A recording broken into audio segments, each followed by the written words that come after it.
보도자료. 네. 2030 세대 의회 진출 가능한가? 선거방송은 지금 계속 준비 중에 있습니다. 다음 주 초쯤이면 하지 않을까. 지금 그렇게. 오늘 벌써 수요일이죠. 목금토일 앞으로 좀 며칠이 좀 있어서 처음에 하고자 했었던 데가 지금 이동이 돼서 다른 쪽으로 해서 이동만 하면 빨리 방송을 할 수가 있는데 아직 준비가 덜 됐고요. 오늘 보도자료를 한번 읽어드리도록 하겠습니다. 반값 등록금 청년 실업, 청년 주거권 SNS 혁명, 2030 민심 폭발, 2012년 총선 대선 청년 세대 움직임에 주목하고 있습니다. 다들 실업에 등록금도 비싸고 취직은 안 되고 결혼도 못하고 그런 상황이 있죠. 과연 그들의 속마음이 무엇인지, 그리고 최근 경쟁적으로 청년 세대의 표심을 잡기 위한 각 정당의 행보에 대한 청년 세대들의 솔직한 목소리를 들어보고자 합니다. 2030 정치 세력화의 전망과 답은 바로 당사자에게 있습니다. 2012년 청춘 담화를 마련하였습니다. 누구나 자유롭게 치열하게 토론 한판 해봅시다. 특히 2030의 정치 세력화와 의회 진출을 어떻게 활성화할 것인지에 대한 좋은 토론이 예상됩니다. 원래는 10시부터인데 지금 지금 지하철도 연착하고 그런다고 해서 좀 늦어지고 있습니다.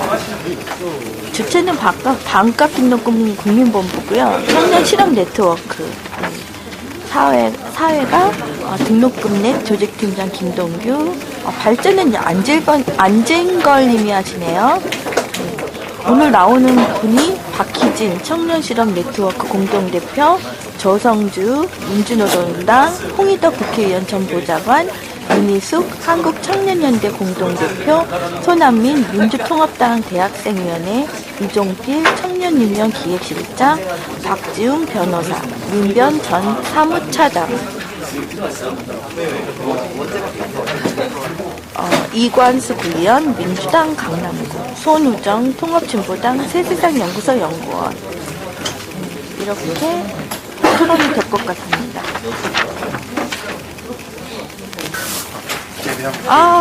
힙토르 갬봉님, 네. 군장병들 월급을 4배로 올린다는 사기 공약 나왔던데요, 한나라당에서. 그렇죠. 아니 갑자기 뭔 이건 뜬금없죠? 완전히 그거 같은데요. 10시 20분에 시작을 하는 걸로 하고, 그 안보 쪽으로 자꾸만 지정하는 것 같은데요. 자기소개를 좀 하고요. 그다음에 주 발제를 우리 안진걸 팀장님이 해주시고, 크게 2가지 주제로 나눠서 토론을 지키지 못하면 사기겠죠. 근데 이거는 돈만 있으면 되는 건데 어떻게 재원을 마련하냐가 중요하겠죠. 2030 청년 세대들에게 어떤 안보로 가는 것 같습니다. 무엇을 요구하고 무엇을 할 것인지에 대한 이야기를 좀 하고요. 2번째는 현재 각 정당별로 청년 관련된 정책과 그다음에 이제 당사자인 청년 그리고 대학생들 국회의원 청년 비례 이런 정도가 활발한데, 그 관련해서 좀 간단하게 소개와 좀 저희가 토론해야 될 게 있으면 토론을 크게 2가지로 토론을 집중해서 진행을 할까 합니다. 그래서 기본 저희가 요청드린 패널 위에도 나머지 분들도 자유롭게 좀 토론에 참여할 수 있는 방식으로 진행하려고 하고 있고요. 그래서 오늘 계기로 좀 여러가지 청년 의제와 청년 세대의 의회 진출 정치 세력화가 좀 사회적 영향력이 확대될 수 있는 계기로 급하게 자리를 마련한 만큼 좋은 갬봉님, 해주시면 군인 중에 대학생들이 몇 프로나 된다고 반값 등록금 그 월급 받은 걸로 대학 등록금 차지하면 좋겠지만 40만 원 가지고 뭘 어떻게 하겠습니까? 그리고 우리나라의 그 군 장병 중에 대학생은 그렇게 많지 않아요. 노무현 정부 때 장병들 월급 올려줘야 한다고 했을 땐 난리치더니 이제 자기네가 선심을 쓴다. 또 올라왔네요. 순서에 누락된 분이 많아가지고요. 약간 실무적으로 사고가 있으니까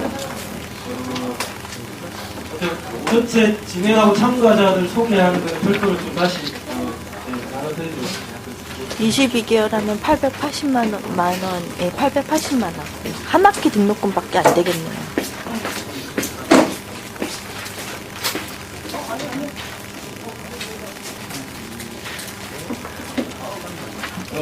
오늘 그 2030 의회 진출 가능한가 저희가 긴급하게 토론을 해드렸고요.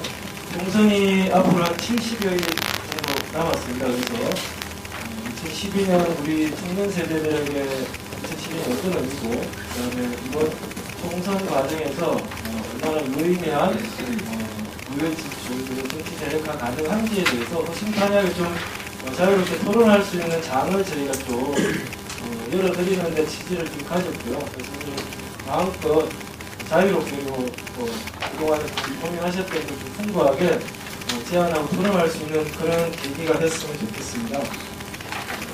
소개드리고 전체 참가하신 분들 우선 소개하고 발제를 시작할 수 있도록 하겠습니다. 진행을 맡았고요. 반값통역회 국민본부하고 청년실험네트에서 활동하고 있습니다. 이거 한국진보연대 인생위원장 이동묘 반갑습니다.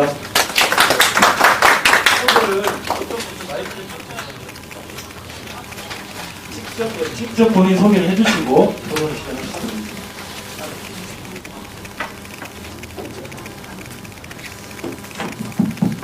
안녕하세요. 민주통합당 전국대학생위원장 손한민입니다. 네, 한국청년연대 대표 윤희숙입니다. 네, 서울시 의원 보좌관 안지훈이라고 합니다. 반갑습니다.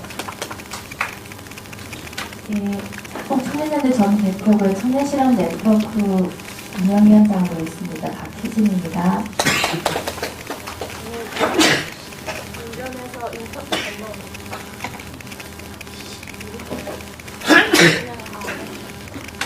네, 저는 지금 인터뷰하고 있는 운전에서 두선미라고 하는데요. 혼자 잘 보려고 앞에 앉았는데 원래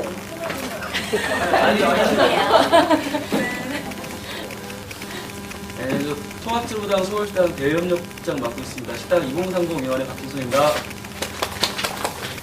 정책위인데요. 예, 손은정이라고 합니다. 저도 방청객 정남기입니다. 네, 그 페이스북 보고 그냥 왔는데요. 저는 안산에서 왔고요. 강소영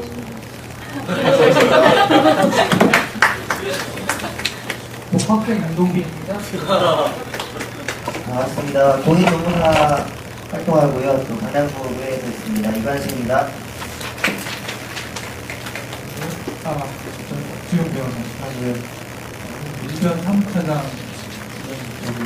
민주통합당 대회 출마하는 사기를 했고 이렇게 하고 있습니다. 감사합니다.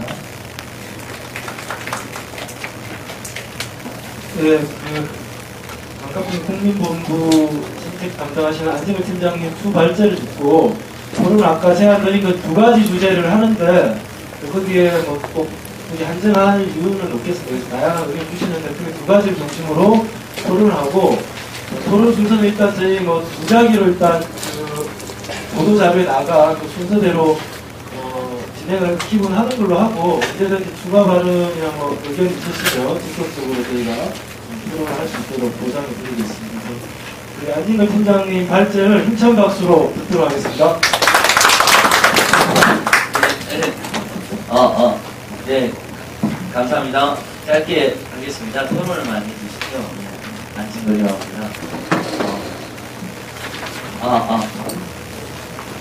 네, 저기 유럽에 동물보호당이 있다는 걸 아시는 분들 그 모르는 분들 있을 텐데 2006년도에 네덜란드에서 최초로 동물보호당에서 국회의원이 탄생하는 아주 기념비적인 사건이 있었습니다. 인간에 대한 보호와 적정한 수준이 오르 물론 네덜란드에도 부부단체 폭력 같은 게 문제가 되고 있지만 어쨌든 사회적인 전체적인 수준이 인권과 인간의 존엄성에 대한 보호가 일정히 진행되다 보니까 동물권과 동물에 대한 보호가 쟁점되고 다수석을 줄 수는 없지만 그래도 두세 석 정도는 줘서 적정하게 동물의 권리도 대변되는 한 사회적 합의가 있었던 것이죠. 근데 우리는 동물보호당 만든다고 그러면 아마 맞아주고 있을지도 모르죠. 인간도 보호가 안 되고 있는데 무슨 동물보호냐 그럴 수도 있고 인간이 잘 보호되기 위해서 너도 동물도 잘 보호된다. 같은 생명으로 이렇게 뭐 바꾸게 있을 수도 있겠습니다만 어쨌든 오늘 저는 이 동물보당 이야기를 꺼낸 건 우리나라에서 10대와 20대, 30대는 정말 국회에서 한 번도 제대로 대변이 된 적도 옹호된 적도 10대, 20대, 30대 국회의원도 사실상 나와본 적이 없다. 물론 역사적으로 뭐 김영삼도 있었고 김상현도 있었고 올해 국회에도 말을 엄격하게 따지면 18대 국회에도 홍정욱, 김세현 등 한 3명이 있었던 거죠. 30대인데 대부분 30대 후반이고요. 연령만 30대 후반이 사실은 기성세대 기득권화되어 있었다. 한나라당 50대, 60대 의원하고 못지않은 그런 부정활동을 했고 약간 개혁적인 성향이 있었지만 20대, 30대 의제를 앞장서서 했다는 흔적이 없기 때문에 제가 감히 지금 역사적으로 10대, 20대, 30대 국회의원 그리고 그들이 대변대 옹호되는 활동은 최소한 국회에서는 제대로 전개되지 않았다. 물론 일부 친구정당 의원님들이 10대, 20대, 30대 의제를 열심히 해주신 건 매우 고마운 일이라고 생각합니다만 핵심 문제는 이겁니다. 당사자가 직접 하는 거하고 내가 한 40, 50대인데 이야기 듣고 하는 거하고 차이가 있지 않을까요? 그 절박함 그리고 잘 아는 아무리 예를 들어서 어떤 의원이 청년 의제에 박다 하더라도 주로 만나는 사람들 50대, 60대인데 듣는 이야기부터 다르잖아요. 근데 만약에 오늘 오신 여기 계신 분들이 저는 다 국회로 보내드려야 된다고 생각하는데 이분들이 국회에 들어가면 만나는 분들이 다 20대, 30대니까 참 20대, 30대들을 대변할 수밖에 없는 친구가 20대고 동생이 20대고 형이 30대고 이런 사람들이 들어가서 적정한 민주적 대표성을 행사한 20대, 30대 인구에서 40%가 넘는데 국회의원은 한 명도 없다는 게 너무나 저는 말이 안 된다고 생각해요. 이건 민주주의가 아니죠. 저희가 민주주의라는 건 세대와 계층이 골고루 대변되는 그래서 이익이 조정되고 갈등이 조정되는 사회라고 배웠는데 한나라당 의원들이 얼마 전에 모 언론에서 들어보니까 재산은 수십억에 대부분 50대, 60대 오른잡이의 비장애인의 대부분 남성이에요. 정신적 미국 시민권자들로 가득하다 이렇게 분석이 됐습니다. 그러면 그들이 한국에 사는 평범 20대, 30대들을 대변하거나 보통의 서민들을 대변한다는 건 요원한 일이나 다름없다는 게 오늘 제 발표의 핵심 소식입니다. 동물보호당 청년 세대의 뭐 삶은 너무나 잘 아시니까 청소년 자살률 1위, 출산율 꼴찌가 지금 우리 청년들 삶을 가장 잘 극명히 드러내준다고 생각합니다. 실제 대학생들의 자살률도 계속 올라가고 있고요. 출산율 계속 떨어지고 있습니다. 그래서 8페이지에 보면 우리 청년들이 만나서 하는 이야기가 뭐 저도 만으로 39세입니다.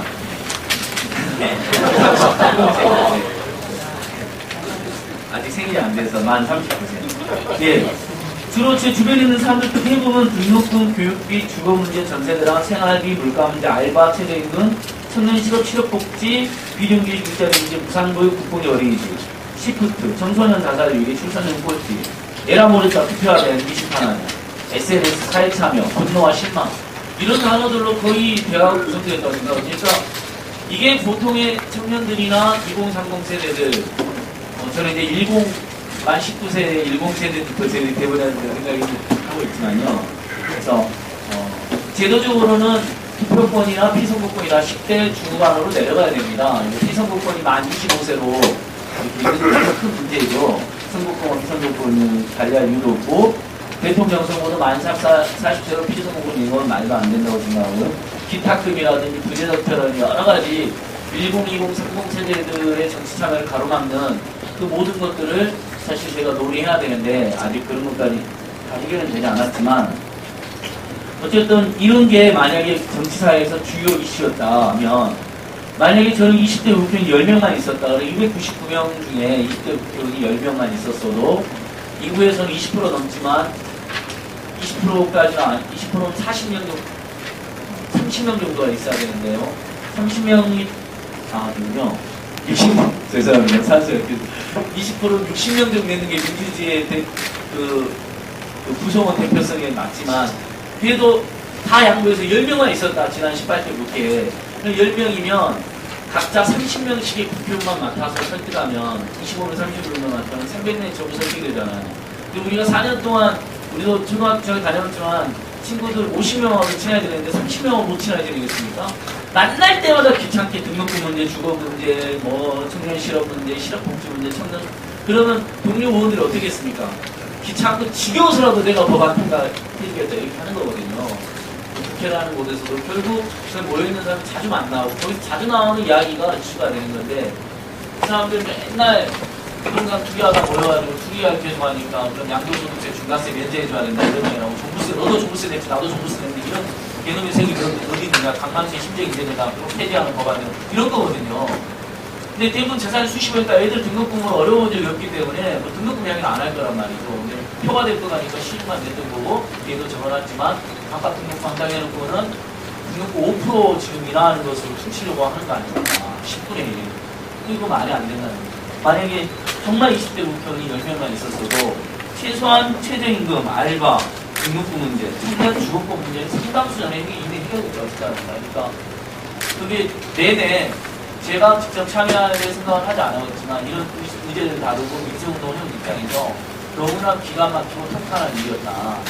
그러니까 그것이 근데 따지고 20대만의 문제가 아니라 그들의 부모님들, 그들의 형제 자매들, 남매들까지 하면 모든 세대의 문제로 확산되는 인생 문제 핵심인데 교육비, 주거비, 통신비, 일자리 문제 이런 게 전혀 해결되지 않고 있는 거예요. 살만한 50대, 60대 보수적 남성이 국회를 장하고 있는 한국사의 가장 큰 비극이라는 것이고 보통의 선의들의 정서, 보통의 청년 정서는 전혀 모르는 분들을 이번에 진짜 교체해야 되는데 근데 오히려 2030 세대 정치를 흡대했다. 예전에 김영삼, 김상현 20대 국회의원 내내 40대 기준으로도 돌리셨을 겁니다. 30대 국회의원도 17대 때, 18대 때, 386대 많이 들어가고 뭐 여러 가지 있었습니다. 근데 지금 뭐 눈에 이렇게 20대, 30대들을 배회한다는 걸 우리가 지금 지켜볼 수 없는데 그나마 민주당, 제1권 정당을 보면 민주통합당이 2030 청년 비례대표 4명 뭘 한 건 그나마 다행이라고 생각합니다.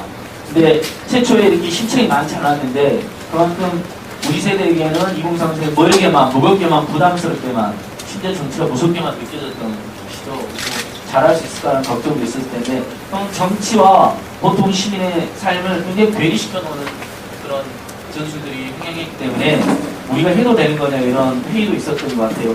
그 막판에 400여 명이 신청을 했다는 건 굉장히 다양한 일이고 좋은 일이라고 생각합니다. 한나라당에서는 이준석 비대위원 같은 경우는 뭐 20대죠. 근데 별명 20대 MB라면서요. 예, 이런 건 좀 곤란하다고 생각합니다. 연령이 결국 모든 걸 대변하는 건 아니라는 것이죠. 그래서 20대 국회의원이 뭐 한 명도 없어서 20대 의제가 전혀 안 다뤄졌다라는 것도 저희도 정확한 맞는 표는 아니라고 생각합니다만 그런 당사자들이 들어갔을 때 훨씬 더 절박하게 시급하게가 논의된다는 건 분명한 사실이고 20대가 아닌 다른 연령들이 또는 30대와 다른 연령들이 의제에 대해서 무심했던 건 분명한 사실이기 때문에 거기에 대해서 교정하는 차원에서도 20대, 30대들을 그렇게 배워 보내야 된다고 저는 생각하고 있습니다.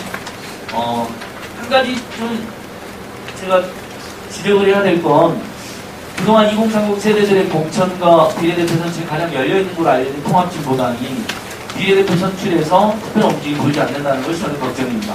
한나라당은 한두 명 정도는 하게 될 것 같고 민주당은 어쨌든 통합이나 4명은 하는데 민주통합당 좀 이따 뭐 다른 분 말씀드리죠.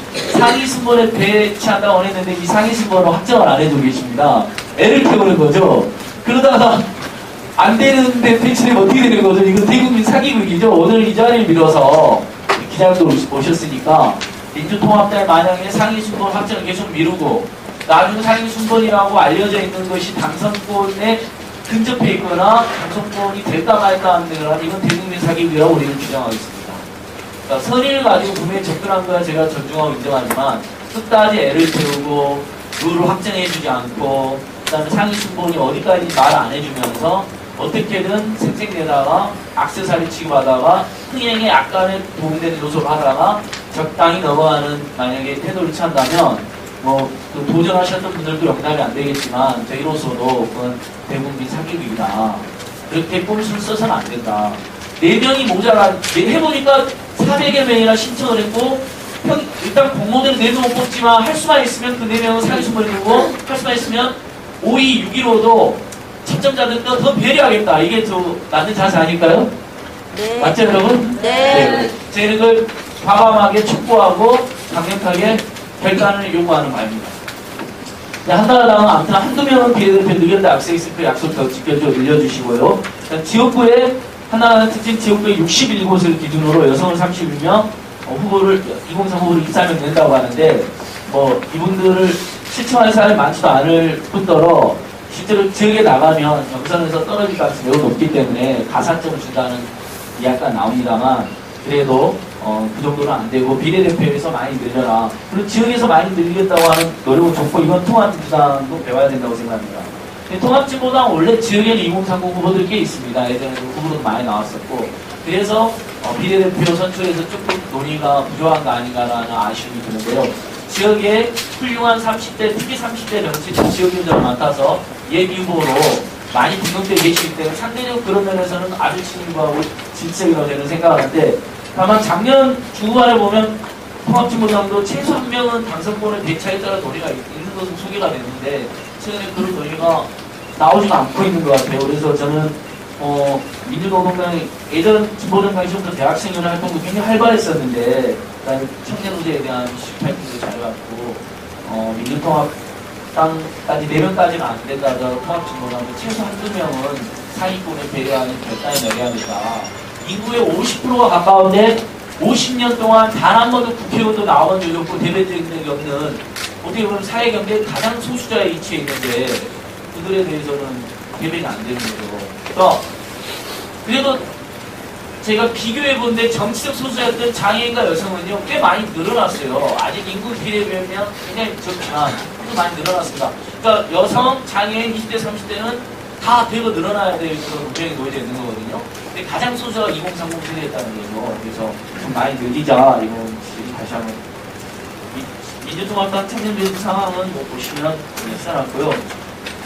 몇 가지 문제점에 불구하고 그래도 결단 내린 건 의미가 있지만 아까 내가 그렇게 한 것이 꼭 수용됐으면 좋겠고요. 그 다음에 2030 세대 규모 있는 의회 진출을 위해서 필요하다. 이게 저는 2030 문제가 활성화되고 통과된다는 의미뿐만이 아닙니다. 그 다음에 세대 대표성, 계층 대표성이 자리 잡아서 민주주의가 발전하는 의미뿐만 아닙니다. 2030이 들어가려면 한국 정치가 저는 근본적으로 바뀐다고 생각합니다. 기존의 정치 문법과 완전히 다르게 하겠죠. 탈권위주의, 수평적 소통, 그냥 보통 서민들의 이슈, 기득권화되어 있고 기성화되어 있지 않고 낡은 관념을 사로잡는 다양한 정치가 가능하지 않겠습니까? 진짜 2030이 많이 들어갈수록 우리 청년 이슈 해결에도 유리하지만 한국 정치가 근본적으로 바뀐다. 거기에 저는 더 무게를 두고 싶습니다. 그리고 정치 세력화도 필요하다고 생각하는데요. 예를 들어서 여성과 관련된 의제가 터지거나 정치 정개특위에서 불리하기 때문에 여성 공천 30% 할당이 예를 들면 아직도 공고제가 되는데 의무제로 해야 된다는데 안 하고 있거든요. 그러니 한나라당부터 시작해서 진보정당 여성들까지 다 같이 기자회견에서 촉구하고 있더라고요. 근데 청년 정치 문제와 관련해가지고 예를 들어서 만 19세, 만 18세, 만 19세 선거료를 내려야 된다, 기탁금을 인하해야 된다, 뭐 그런 걸 가지고 다 벌떼 시작하고 저희들이 모여가지고 청년 NGO, 청년 정치세력, 각 정당 청년이나 대학생 이렇게 모여가지고 공동활동 해본 경우가 많지 않은 것 같아요. 저희가 예전에 민생민주 청년회도 꾸리고 청년회도 제안해서 몇 번 모인 적은 있었습니다만 6.15 청년위원회도 같이 하기로 이런 청년 정치의 이슈, 청년 정책 이슈로 다 같이 일상적으로도 치고 나가는 틀도 좀 부족했고 노력도 늘어나면서 저는 각각의 그룹에서 정치가 가속화된다고 생각하지만 어쨌든 여야와 정파 소속을 떠나서 청년의 정치세력화 이슈에 대해서 일상적인 연대를 좀 꾀하고 그래서 공동 논의하는 논의틀을 이 기회에 만들었으면 좋겠다 뭐 이런 제안을 드리고 이제 마지막으로 2030 정치사학적 의회 진출은 오늘 이제 의회 진출을 어떻게 드릴 것인가 저는 초점 많이 말씀드리니까 좁은 힘의 정치로 의회 진출 이야기 드렸지만 사실 넓은 힘의 정치는 일상적으로 투표하고 정당에 참여하는 거라고 생각합니다. 그러니까 유럽의 3인주 국가들의 투표율을 막 80% 90% 하잖아요. 내 운명 내가 결정하겠다 이런 거거든요. 근데 이번에 확실히 여기도 적어놨지만 20대 투표율 계속 올라가고 있습니다. 특히 지난 지방선거에서 박원순 이펙트를 통해가지고 우리가 몰표 주니까 됐고 되자마자 대학생 임대주택 제공하고 실대 반값 등록금화 확장 이자금 50억 예산 배정하고 이제 우리 안지은 보좌관도 오셨지만 열심히 도와주셨는데 시위에서 여러 가지 청년들에게 유리한 정책 기준을 하나씩 생기고 있는 거거든요. 그래서 박원순 이펙트 내가 투표하면 바뀌는구나. 올해 총대선도 내가 투표하면 바뀌겠네. 내 삶을 바꾸는 최초의 총선, 내 삶을 바꾸는 최초의 대선, 내가 살기 위해서 투표한다 이런 분위기가 지금 광범위하게 확산되고 있는 것 같아요. 그래서 넓은 의미의 정치 참여, 정당 정치에 대한 지지와 후원, 그리고 폭발적인 투표 참여도 우리가 같이 이렇게 논의를 하면 좋을 것 같습니다. 저는 이제 이 정도 마치고 정말 많은 저는 훨씬 고민을 많이 해주신 우리 각 당의 비례대표도 고민하고 추천운동도 고민하셨던 분들 많이 오셨으니까 아주 적극적인 토론을 기대하겠습니다. 고맙습니다. 진행을 각각 좀 정리를 해드리고 토론을 했으면 좋겠습니다. 그래서 일단 제가 보기엔 순서를 일단 모두 발언 형식으로 총괄적으로 한 3분 정도에서 5분 사이로 해주시고 그 다음에 자유토론 쟁점을 좀 가지고 토론을 하는 방식으로 이 시간을 활용했으면 좋겠습니다. 그래서 순서를 우리 박기진 청년실은 네트워크 운영위원장님, 그 다음에 이종필 청년능의원 기획실장님이시죠. 조직팀장님, 문희숙 한국청년연대 공동대표님 먼저 하시고, 이후에 손한민 민주통합당 대학생위원회 위원장님, 그리고 박지웅 변호사님, 그리고 이간수 부의원, 그 다음에 자유토론을 하는 방식으로 하겠습니다. 그래서 또 이후 시간이 있으니까 일단 전체적인 모두 발언 형식으로 3분에서 5분 정도씩을 좀 해주시는 걸로 좀 요청을 드리겠습니다. 첫 번째 각기 토론으로 박희진 청년실은 네트워크 운영위원장님 발제를 듣도록 하겠습니다. 힘찬 박수로 모시겠습니다. 죄송합니다. 매니저는 컴퓨터에서만 가능합니다.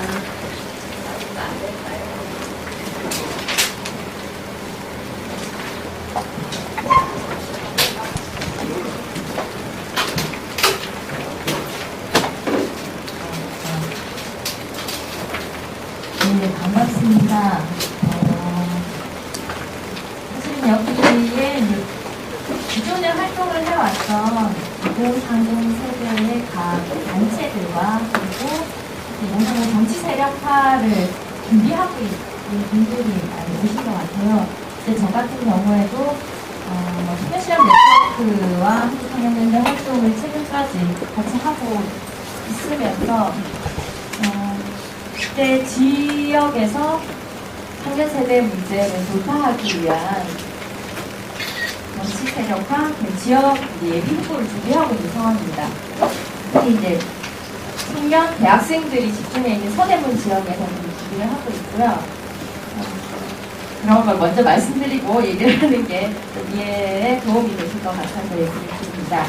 정치라고 하면 실제 가장 핵심이 누구의 이익을 대변을 하는가가 핵심이라고 생각을 합니다. 청년 세대, 2030 세대와 관련해서 앞서 발제하시면서 현실은 다 모두가 알고 있다고 생각을 하고요.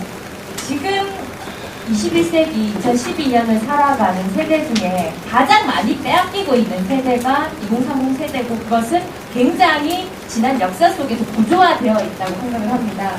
그래서 그것을 청년 세대 문제를 해결하기 위한 우리가 이제 여러 주제들, 특히나 이제 크게는 보통 고용 일자리 문제, 주거 문제, 등록금을 비롯한 교육 문제를 얘기를 하는데 그 모두가 해결을 하기 위해서는 실제 한국 사회에 굉장히 극대화된 이 양극화 체제, 사회 구조를 근본적으로 변화시키는 방향으로 정책을 바꿔내지 않으면 실제 근원적인 문제 해결은 불가능하다라고 저는 생각을 합니다. 그리고 일자리 문제에 있어서도 비정규직이 해결되지 않고서는 청년 실업 양질의 일때 우리가 원하는 청년들의 미래를 보장할 수 있는 일자리가 만들어질 수 없다라고 생각을 하고 주거 문제 또한 굉장히 이 집이라는 어떻게 보면 상식적으로 집은 그냥 살아가면 살 수 있으면 되는 건데 이것을 돈놀이로 부의 축척의 그런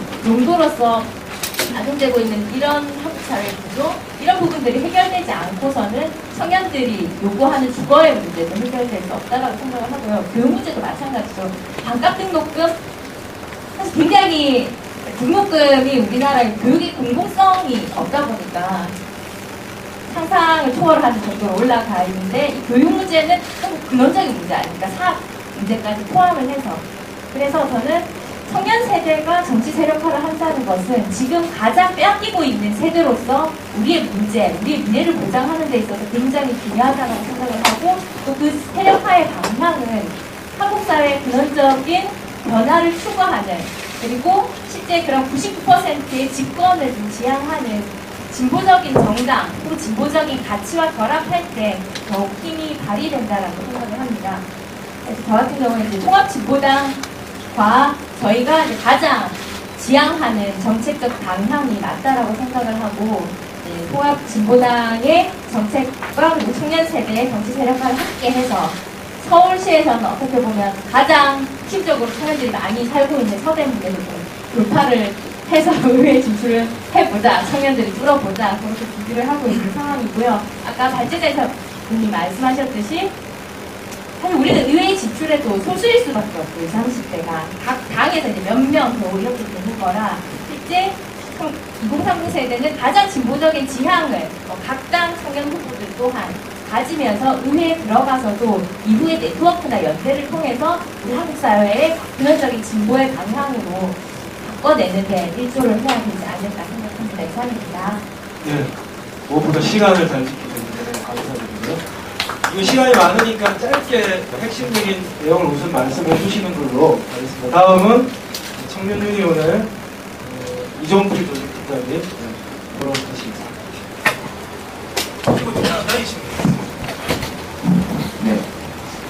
네.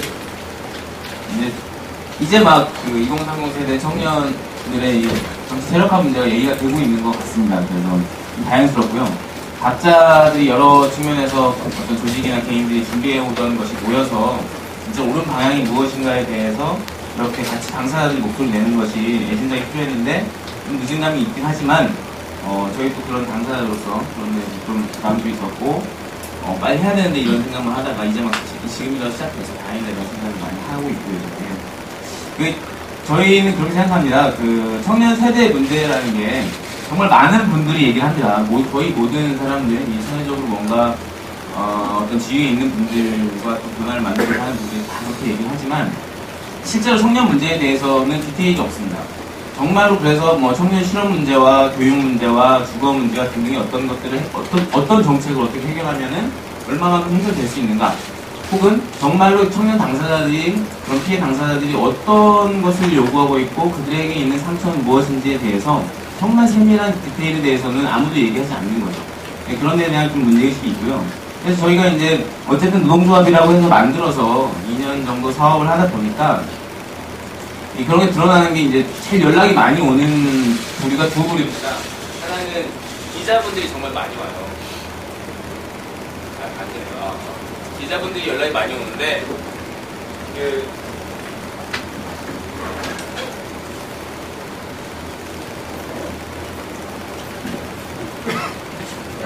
일단 기자분들은 스펙을 불러주십니다. 그래서 저러한 청년 좀 구해주세요 이렇게 연락이 와요. 근데 그걸 한마디로 얘기하면 가장 시참말로 찌질한 청년을 구해라는 겁니다. 되게 어렵고 힘든 이 시대에. 그리고 또 하나는 정치인분들이 연락이 많이 옵니다. 청년 문제에 대해서 얘기 좀 해달라. 정책적으로든 현실이 어떤지에 대해서 얘기를 해달라는 거죠. 근데 만나서 얘기를 하다 보면 아무래도 전달할 수 있는 그리고 이런 게 필요합니다라고 얘기하는 것으로는 서두에 말씀드린 디테일에 대한 문제는 상당히 접근하기 어렵고 그리고 한계가 되게 많이 있어요. 그래서 저희가 고민을 하게 된 것은 정치 참여하는 것을 본격적으로 직접 한번 정치에 참여하는 것이 필요한 것이 아니냐라고 고민한 것은 이런 과정과 그리고 저희가 지금 2년밖에 안 됐고 또 이제 한 450명 조합원과 250명 후원회원 정도로 지금 한 700여 명 되는 회원들로 되는 작은 조직이지만 사업을 하다 보니 그래요. 지금 청년들의 문제라는 것이 과거의 청년과 좀 뭐가 다르냐 이런 얘기 하는데 지금의 청년들은 엄연히 다르다고 생각합니다. 지금의 2030 세대는 이 사회적으로 지금 다 거의 모든 정당들이 얘기하고 있는 친자주의의 폐해를 온몸으로 온전하게 버텨오고 그것을 직격탄을 맞아온 그런 세대입니다. 그렇기 때문에 그 세대들은 이전의 세대들과 다르다는 거예요. 그 혹자들은 386 세대의 진출과 뭐가 다르냐고 얘기하는데 그건 분명히 다릅니다. 386 세대는 정치적으로 각성한 그 소수가 그 시대를 대변하고자 했던 민주화라고 하는 그걸 대변하고자 했던 정치적 어떤 신념과 방향성을 가지고서 진출을 했다고 하면 지금의 청년 세대는 자기 문제, 사회경제적인 처지에서 비롯하는 근데 그 경제적 문제라는 것이 또한 단순히 경제적 문제가 아니지 않습니까? 이 문제를 가지고도 자기 문제를 자기가 직접 들어가서 정치적으로 해결해 보겠다라고 하는 것이기 때문에 엄연한 그 존재 가치와 존재의 그 자체가 다르죠. 그래서 이것을 특치시켜서 보는 건 상당한 무리가 있다고 생각이 들고요. 그래서 이제 이런 고민 속에서 정치 문제를 고민했는데 당마다 다양한 결이 있죠. 여러 가지 결이 있는데 근데 다행히 예전보다는 많이 이렇게 얘기가 되고 있고 이 2030 세대 정치 세력화에 대한 다양한 방식을 하고 있다는 것은 다행스럽지만 여전히 이 정치라는 것이 기존의 제도 정치라는 것의 벽은 여전히 청년들한테는 너무 높다. 그리고 청년들의 이런 문제의식에 대해서 적극적으로 호응하고 있거나 진심 어리게 대응하고 있지 못한 한계가 분명하다는 것을 좀 확인하는 과정이 되게 안타깝고 속상합니다. 그리고 여러 가지 얘기하는데 그 지점에서 어쨌든 저희도 여러 가지 고민을 하고 근데 우선 중요한 것은 그 조합원들 저희 구성원들하고 소통하고 그 과정에서 어떻게 할 것인가에 대해서 결정하는 과정이 우선이기 때문에 그런 게 방점을 찍고 여러 가지 좀 고민하고 있는데요. 근데 이런 과정에서 어쨌든 청년 정치인들이 생길 건데 이제 이 정치인들이 아까도 말씀드렸듯이 소수일 거 아닙니까? 소수인 조건에서 어떻게 할 거냐? 저는 그래서 이게 몇 명이 어떤 누가 들어가냐가 중요하지만 그것보다 더 중요할 수 있는 것은 원외에서 이들과 그리고 밖에서 이 청년들을 지속적으로 다루고 있는 개인과 조직들이 같이 어떻게 공동으로 이 문제를 계속 해결해 갈 수 있는 틀을 가져갈 거냐에 대한 문제의식을 갖고 추진하지 않으면 분명하게 그냥 원내에 들어간 몇 명에게 있을 거고 또 그 공고한 체제 속에서 그 몇 명 소수가 어떻게 얼마만큼 버텨낼 수 있고 해낼 수 있느냐라고 하는 것 또한 보장이 없다고 생각합니다. 그래서 원내에서의 이러한 흐름, 또 당을 뛰어넘는 청년 정치인들과의 연대와 단결 이런 것들이 같이 중요 전략으로 논의되는 되는 것이 필요하다는 이런 부분을 많이 가지고 있고요. 이런 자리가 그런 첫 번째 시작이 될 거라고 생각하고 저희도 한국의 그런 지점에서 힘을 좀 많이 실리려고 고민을 하고 있다는 말씀드리면서 모두가 질문하겠습니다. 네, 고맙습니다. 어쨌든 2012년 청년 세대들의 요구를 충원하고 또 그런 목소리를 대변하는 시대를 지나서 청년들이 직접 자기 목소리를 가지고 정치에 참여하고 또 나가서 이제 한국 정치 주체로 되게 실험적이고 도전적인 해가 될 거라고 누구나 예상을 하고 그걸 어떻게 가능하게 만들 건가 오늘 제일 핵심적인 어떤 문제의식이라고 생각이 들고요. 이어서 오랫동안 또 청년운동을 해오셨고 또 여러 가지 고민과 의견을 주시겠습니다. 한국청년연대 유리숙 대표님 토론하시겠습니다. 네. 오랫동안 청년운동을 해왔습니다. 어저께 토론에 갔더니 25년 만에 청년운동의 부활이라고 선언하겠다는 반청년단체 대표가 얘기를 하시더라고요. 그동안 청년운동이 없었다가 그래서 제가 깜짝 놀랐었는데 386 정치인들이 정당 정치에 들어가던 시절에 장외에서 제야에서 청년들의 어떤 사회 참여, 청년들의 힘으로 세상을 바꾸자, 한국 사회를 바꾸자라고 하는 청년운동이 여전히 필요하다라는 생각에서 계속 청년운동을 해온 단체이고요. 그전에는 사실 저희가 청년운동할 때는 청년에 대한 관심이 별로 없었어요. 청년운동이 뭐지? 이렇게 생각하는 분들도 있었고. 근데 저는 지금 어찌됐든 청년들에 대한 관심이 굉장히 높아진 게 우리 시대상을 반영하는 거라고 생각을 하는데 청년의 정치세력과 관련된 토론회가 연이어서 지금 여러 개가 잡히고 있고요. 제가 드리고 싶은 말씀은 앞에 몇 분 말씀하신 내용 중에 많이 포함되는 것도 있는데요. 저는 청년의 정치세력과 반드시 필요하다고 생각을 하고요. 그 방법은 의원이 되는, 후보가 되어서 원내에 진입하는 방법이 있고 하나는 자신이 지지하는 정당에 가입해서 당원으로 정당 활동을 하는 것이 있고 또 하나는 정당 밖에서 투쟁을 하는 것이 있겠죠. 세 가지. 저는 이 활동들이 다 같이 청년의 정치 세력과와 관련해서 반드시 이루어져야 되는 내용이라고 생각을 하고요.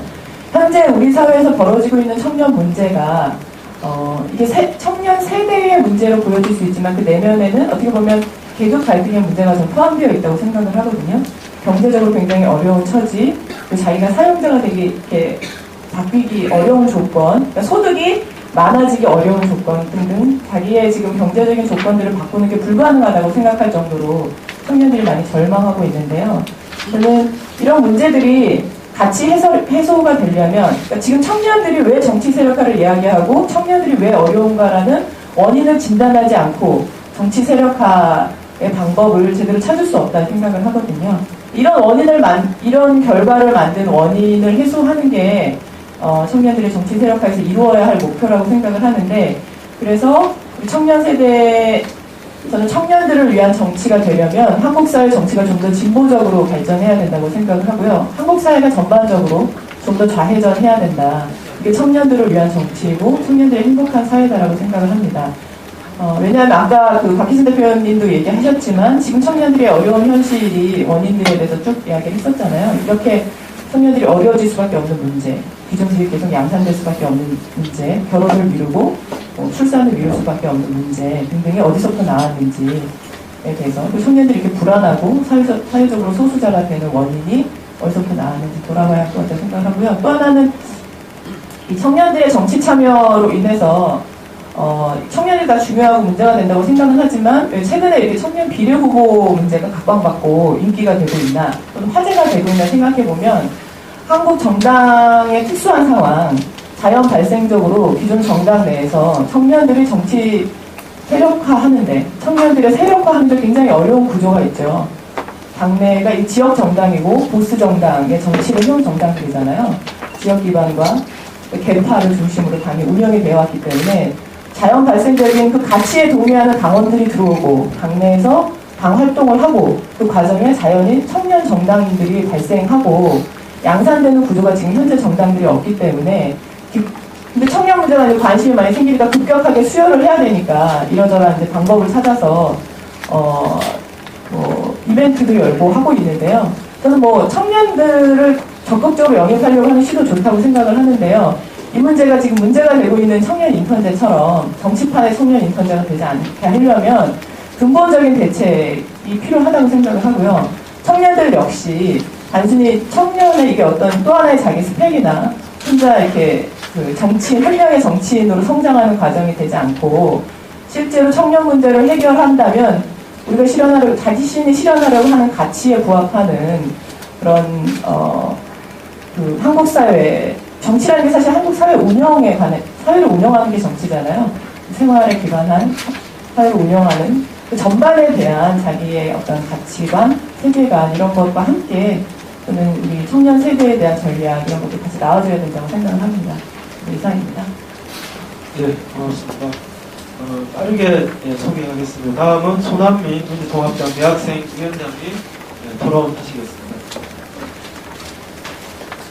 지난 지방선거에서 청년세대 투표율이 이제 계속 바닥을 치고 이제 반등한 게 지난 지방선거라고 생각을 하는데요. 지난 지방선거에서 20, 30대의 투표율이 팀 전체의 선거 구도에서 변수 역할을 했죠.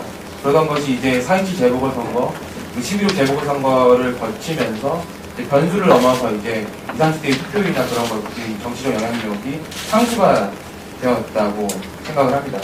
더 큰 것은 20대 또는 30대가 정치에 무관심하는 세대들이 정치에 관심을 가졌다는 것을 넘어서 이 친구들이 정치에 참여를 하게 됨으로써 자신들이 바라던 것들이 이루어지고 자신들이 이제 필요한 것들을 얻어내는 것들을 직접 체험했다는 것과 자신이 지지한 후보가 대부분 당선되고 대부분 또 아깝게 떨어지는 것들을 보면서 자신들의 그런 정치 참여가 얼마나 중요한 것인가에 대해서 몸소 체험하고 깨달은 것이 지난 선거들을 겪어오면서 가장 큰 수확이 아닌가라고 생각이 듭니다. 저는 민주통합당 전국 대학생위원장으로서 지금 당에서 이제 청년 비례대표 선출에 대해서 말을 안 할 수가 없는데요. 지금 2012년 총선과 대선을 앞두고 대한민국 특유의 그런 현기증 나는 속도전으로 이제 청년 세대들을 영입하려고 이제 여야가 모두 나서고 있는데요. 한나라당은 27살 이준석 씨를 이제 비대위원 영입했고, 민주통합당 2030 세대 중에서 비례대표 4명과 그리고 그중에 1등은 최고위원으로 영입하겠다는 청년 비례대표제를 발표를 했고, 지금 지원 마감이 끝났죠. 지원을 마감을 하고 봤더니 389명이 총 지원을 했는데요. 이분들을 이제 분석을 해봤더니 남성이 한 82.7% 정도 되고 여성이 이제 17.2% 정도 되고요. 보통 취업준비생이 20%, 그리고 회사원이 한 18% 정도 되고 비정규직이 19%, 그리고 학생이나 자영업이 10%, 시민사회단체 출신들이 한 9% 정도, 그리고 이제 정당인들이 한 8% 정도 되고요. 이 분석들을 보면 실제로 80% 이상이 정치 그리고 청년의 고민을 대변하는 활동과 무관한 삶을 살아왔던 청년들입니다. 그러니까 정치적으로 단련되거나 또 훈련받은 적이 없는 청년들인 거죠. 당연히 이제 정치권 안팎에서의 기준으로 봤을 때는 일반 청년의 기준이 아닌 정치권 안팎의 기준을 볼 때는 그 지원자들의 함량에 대해서 계속적으로 뒷말이 나올 수밖에 없는 부분인 거죠. 그러니까 태생적인 한계가 있었던 선발 방식이었던 것입니다. 게다가 이제 안병진 교수의 말처럼 더욱더 안타까운 점은 청년 의원들에게는 험난한 미래가 기다리고 있다는 사실인 거죠. 서구 선진민 민주국가와 달리 한국에서는 이제 어린 시절부터 정치적 내공 축적의 기회를 거의 가져보지 못한 채 갑자기 의원으로서 어마어마한 권한과 책임을 부여받게 되는 것입니다. 따라서 의원 경선 과정과 당선 이후 기간 동안 제공될 체계적 교육 프로그램이나 그런 질과 방식이 매우 중요하고 선출 과정이나 의원 임무의 다양한 전망이 제공되어야 되는데 이러한 향후 대책들이 전무한 상태에서 청년 세대들을 정치권을 영입을 하고 있는 것입니다. 서구정당은 오래전부터 청년 대학생들을 조직을 통해서 예비 정치인을 받아들이고 그 중에서 능력이 검증된 인재를 지도자로 키웁니다. 그럼으로 인해서 노장의 경험과 신진의 탄신함이 어우러져 정당은 활기를 얻게 되는데요. 우리처럼 젊은 표를 얻겠다고 선거 때마다 얼굴이 알려진 인기인을 데려오거나 젊은피를 수혈하는 이벤트를 벌이지 않습니다. 국민이 신뢰하는 정당 그리고 자기 미래를 투자할 가치가 있는 정당이라면 젊은 인재는 제발로 찾아오는 것이죠. 그런 정당을 먼저 만드는 게 최우선이 아닌가라는 생각이 듭니다. 물론 청년이라고 청년 세대를 필연적으로 잘 대표하는 것은 아니죠. 또한 지금까지 기성세대가 방치한 청년 세대들의 문제를 스스로 의회에 진출하여 스스로 해결하라고 하는 것도 기존 정치인들의 기가 막힌 어불성설입니다. 그럼에도 불구하고 위에서 제기한 바와 같이 청년들의 대국권 정치 인출의 필요성은 분명히 필요하다는 것이 제 생각입니다. 마치겠습니다. 다음은 박지용 변호사님 들어오겠습니다.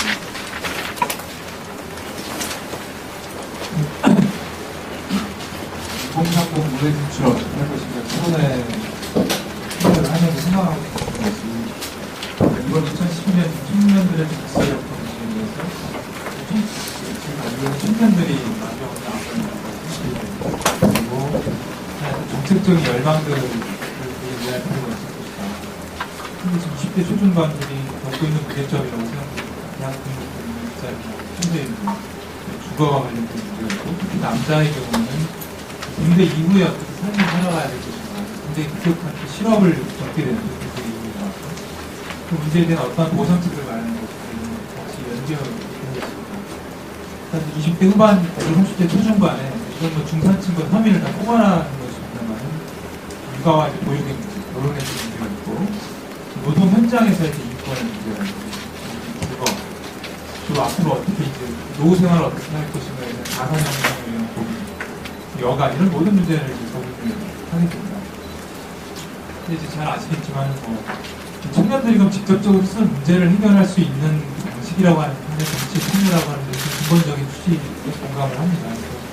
그래서 국회의원이나 또 실구의원에 출마해서 직접적인 정치 참여를 통해서 자신의 주변을 둘러싼 환경들을 개선시키기 위해서 노력하는 게 의미가 있는 것이고 또 간접적으로 여러 가지 청년단체들의 여론 세력화라는 것이 필요한 시점이 됐다.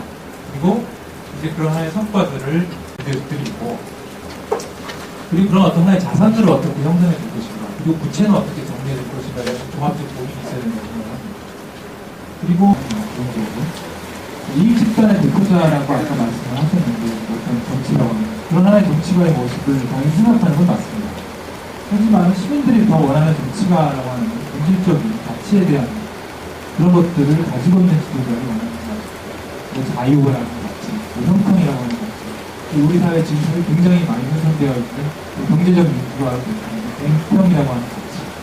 이런 것들을 실현하기 위해서 노력하는 거예요. 철인 같은, 플라톤이 말하는 철인 같은 정치가 하고 있는 거죠. 그래서 하지만은 항상 걷기 위해 쏟아놓은 인구나 나이가 40대, 50대 후반입니다.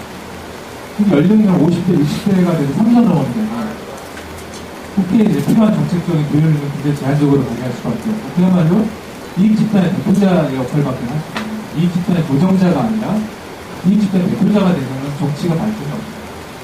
그런데 20대 후반부터 30대 초반부터 정치를 한다고 하면 이익 집단의 발표 관계를 초월해서 정파적인 이해관계 또는 개별 이익 집단 이해관계라는 것을 충분히 객관적으로 조정할 수 있는 지위에 쓸 수 있는 가능성이 생긴다고 하는 거죠. 그래서 어떤 여야를 방문하고 이런 청년 비례대표를 선출된 국회의원들 꾸준히 그대로 5인에서 10인 정도 유입이 되면서 한 20년 정도 경과가 됐다고 하는데 최소 4, 50인 정도 국회의원들이 계속 이제 배출이 될 것이고 또 하나의 정치 노력을 할 것이고 그래서 정부 운영에 있어서 합리적인 생각이라든지 사고들이 반영될 수 있는 부분을 확보하기 마련이 있겠다고 생각을 합니다. 그리고 아까 이제 어떤 하나의 전략적인 측면에서 이야기를 하셨는데 그냥 원회에서 어떤 소통을 계속하고 정치 세력화 그리고 투표 운동이라고 하는 것이 계속 어떤 시민단체들과 연대와 관계를 통해서 이루어져야 할 것이라는 근본적인 생각이 들고요. 원내에서는 사실 그런 건 좀 조심스러운 얘기인 것 같습니다만 어떤 특정한 대가를 갖지 않는 게 중요하다. 청년 스스로 자체가 여러 가지 공부 모임, 정치 모임 같은 것들을 만들어가지고 계속 어떤 의견 결정하는 역할들을 하고 그리고 스스로 그런 어떤 하나의 자질을 갖추기 위해서 시민들을 양성하는 그런 역할들이 좀 강조되어야 하지 않겠나 그런 개인적으로 생각을 합니다. 그래서 어떤 여러 가지 지금 사회에 어떤 제기되는 지금 청년 비례대표 정치 세력화 문제들 많은 분들이 우려를 하시고 그런 것 같은데요. 그래서 충분히 어떤 도전할 만한 가치가 있다고 생각을 하고 어떤 청년 노력 정치 세력화의 근본적인 가치를 기본적으로 생각하고 그런 회의에 결정하고 있습니다. 이상입니다.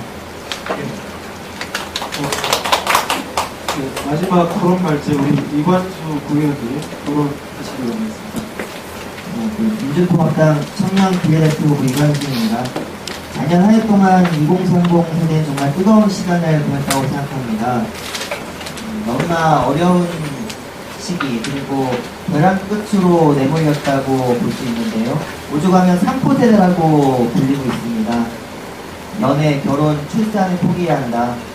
하지만 이거는 청년 문제를 안일하게 생각했다고 생각합니다. 저는 여기에 더해서 결혼, 출산, 연애뿐만 아니라 육아, 취업, 그리고 주거 문제까지 6포 세대, 아니면 모든 것을 포기해야 하는 5포 세대가 다가올 것이다 라고 생각합니다. 그렇기 때문에 그러한 절박함에 기존의 스펙만을 따르던 청년들이 이제 정치에 눈을 뜨게 되었습니다. 반값 등록금 운동 시작하자마자 수만 명이 거리로 내몰았습니다. 많은 청년들이 함께했습니다. 그리고 지난 한해 12.6 보궐선거에서 박원순 서울시장이 당선되는데 압도적인 지지를 보내준 지지층은 청년들이었습니다. 이제 그러한 변화를 몸으로 체득하고 몸으로 느껴왔기 때문에 2012년 청년들의 정치 참여는 보다 활성화될 것이라 확신합니다. 어쩌면 이를 계기로 여야에서는 누가 먼저라도 할 거 없이 성함이 어떻게 되세요? 임태훈이요. 임태훈 고등교사입니다. 소장입니다. 남은 시간이 한 40여 분 채 안 남아서요. 따로 주제를 나누진 않고 이제 저희 어쨌든 발제와 각계 토론에서는 제가 총론적인 이야기를 좀 많이 하신 것 같고요. 이번에는 좀 그 청년 의제 실현에 대한 구체적 방안이나 또 어떤 의제를 우리가 어떤 정책을 제안할 때 구체적으로 좀 고민하시거나 제안하실 게 있으면 좀 구체적인 제안을 좀 해주셨으면 좋겠고, 두 번째 정치 세력화 관련해서도 세력화의 필요의 당위성이나 시대적 요구가 아니라 좀 더 어떤 근본적 법 제도를 포함해서 2012년 총선에서 또 세부적으로 우리가 만들어야 될 과제가 있으면 그런 걸 좀 집중해서 구체적 토론을 좀 요청드리도록 하겠습니다. 그래서 좀 그런 것이 우리 각 단체는 총선 국면에서 유의미하게 좀 여론화되고 실현될 수 있는 그런 토대가 되기를 바라는 취지로 그렇게 좀 하겠습니다. 순서는 제한드리지 않고 자유토론으로 두 가지 주제를 중심으로 좀 적극적으로 좀 토론해 주시면 고맙겠고 여러분들의 좀 피해를 보장하는 취지에서 마찬가지로 최소한 3분 이내로 좀 간단하게 해주시고 뭐 반론이든 추가 발언이 있으면 언제든지 저희가 시간이 흘러가는 한에서 말씀을 드리도록 하고 우선 자유토론을 발언하지 않은 분들은 지금 우선 좀 해드리고 그다음에 좀 이후에 토론하신 분들은 이후에 다시 제가 기회를 드릴 수 있도록 하겠습니다. 먼저 좀 토론해 주실 분 있으면 손을 들고 참여해 주시면 됩니다.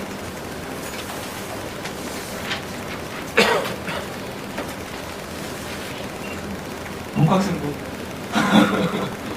하시겠습니까? 그냥 단체 제한 같은 거 생각하면 될 것 같은데요. 제가 지금 24살이고 알바를 대략적으로 2년 정도 했습니다. 근데 그 중에서 퇴직을 받아본 적이 한 번도 없습니다. 그거에 대해서 신고할까 말까 생각해보고 해봤지만 아무래도 사장님이라는 사람과 인간 대 인간으로 관계하는 사람이고 그러다 보니까 아르바이트를 해봐야 멀리에서 하는 것 같은 지역에서 하는 사람이고 맨날 보는 사람인데 신고하기도 그렇고 그냥 1,000원, 2,800원, 최근에는 4,300원, 4,000원 받았던 것 같습니다. 근데 그거에 대해서 신고해도 결국은 중간적으로 중간에 서울교사대에서 부족함 공제를 주는 거지 그거에 대해 법적으로 큰 제재가 없더라고요. 근데 만약에 제재가 크고 세게 때려준다면 막말로 그냥 구속시킨다면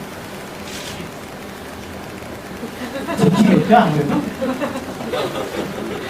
그리고 또 한 가지 말씀드리고 싶은 거는 대학교 교내 식당에 대해서 말씀드리고 싶은데요. 일단 저는 그 교내 식당에서 밥 먹는 친구들은 밖에서 먹는 친구들보다 아무래도 집 가까우니까 먹는 이유도 있겠지만 부모님 사정이 안 좋아서 먹는 친구들이 많다고 생각하거든요. 실제 제 친구도 아르바이트 하면서 학교 다니던 친구인데 항상 1,000원짜리 라면만 먹고 다녔어요. 부모님 사정이 별로 안 좋으니까.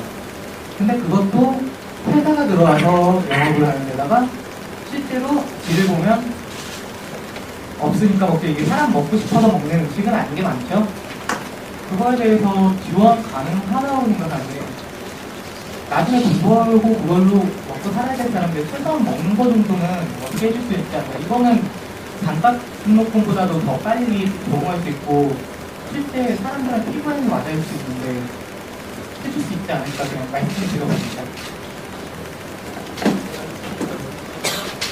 다른 분 이야기하시고 마이크를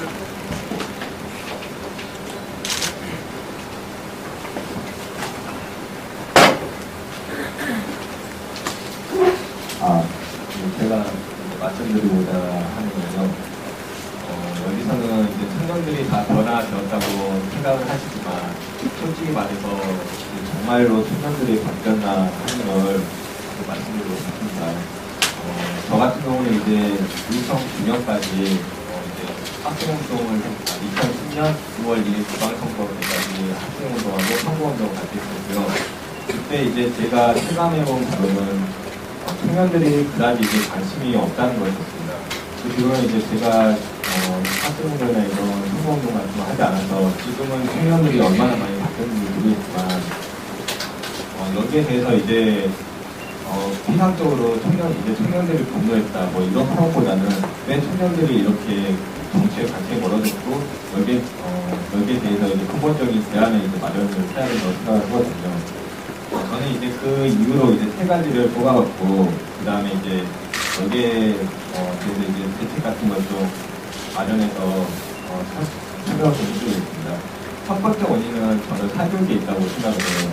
그래서 옛날 세대와 지금 세대와 가장 큰 차이가 뭐냐면 저는 얘들이 이제 중고등학교 때 옛날 같은 경우는 지금처럼 사교육이 많지 않다고 들었거든요.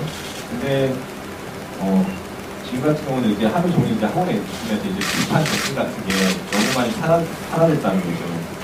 그래서 이제 대학생이 돼도 이제 정치에 대한 비판 의식 같은 게 없고 사회에 대한 비판 의식 없고 그냥 이제 취업해서 그냥 이제 적당히 사는 게 이제 인생의 목적이 되어버렸습니다.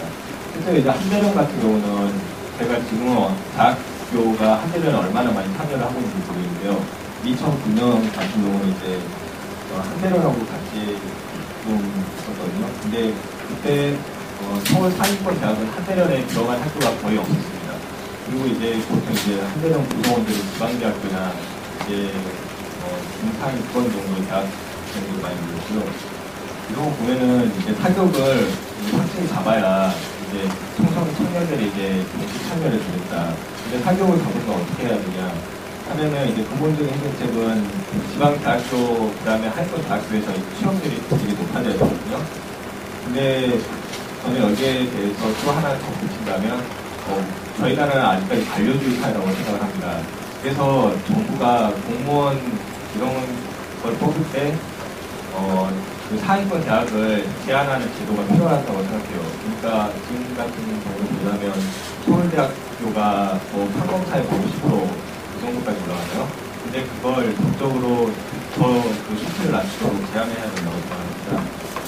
이제 첫 번째 원인과 이제 제한이고요. 두 번째는 이제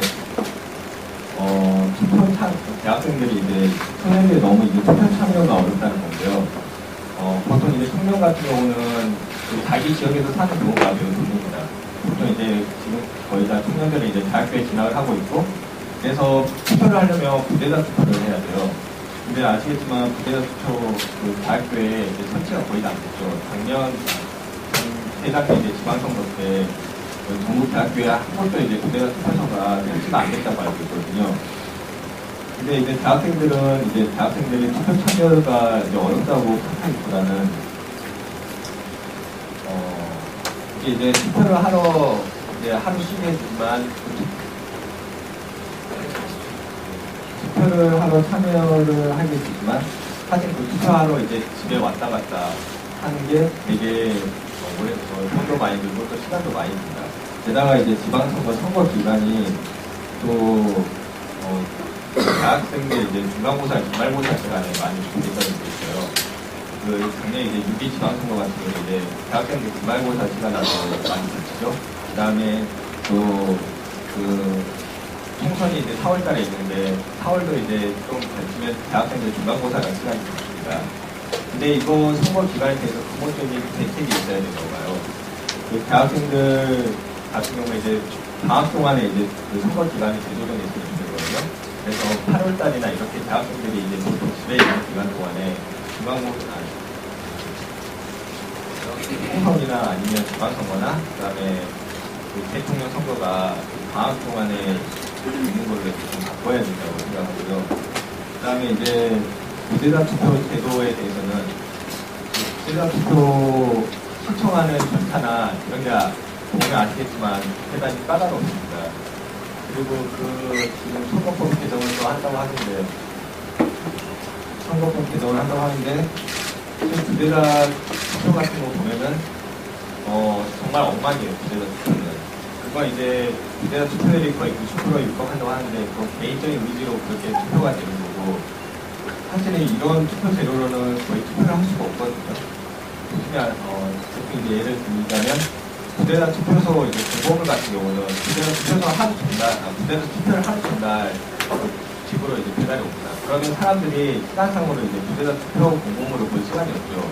그 다음날 바로 가서 투표를 해야 되는데, 근데 부대자 공보물 같은 경우 보면은 이제 후보들 보면은 굉장히 이제 공약도 많고 정책도 많잖아요. 사실 이런 걸 봤을 때 부대자 투표 이런 제도 같은 게 획수로 개선이 돼야 좀 청년들의 정치 참여가 높아진다고 생각합니다. 그 다음에 이제 토론 죄송한데 여러분 토론할 게 이 정도 제가 듣고 나중에 다시 좀 시간을 3분 정도를 좀 시간을 맞춰주시면 죄송하고요. 다음 또 토론 해주시면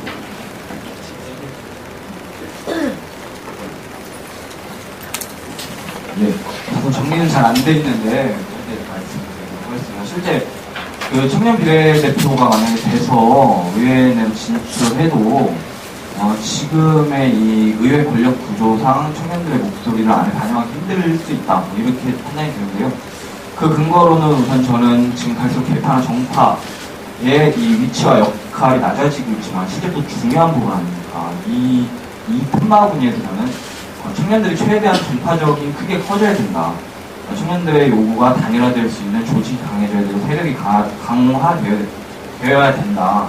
이런 방향으로 지금 계속 올해를 생각하지 않으면은 실제 고립되어 있는 그리고 내용이 충분하지 않는 청년 비례대표 들어가서 할 수 있는 거 별로 없다. 몇 번 이렇게 우리 청년들 만나면서 들어주는 어떤 그런 요구사항을 반영하는 그 정도 수준밖에 안 된다. 이런 판단이 들고요. 실제 이번 4월 총선과 12월 대선에서의 청년들의 정치적 요구는 실제 이제 경제적인 어떤 요구를 계속 우리가 여태껏 밀고 온 거 아닙니까? 그래서 경제적인 요구 말고 지금 시기상에서는 우리가 좀 더 정치적인 요구를 강화해야 된다고 생각을 해요. 이래야지 청년들의 입장이 강화된다라고 봅니다. 그래서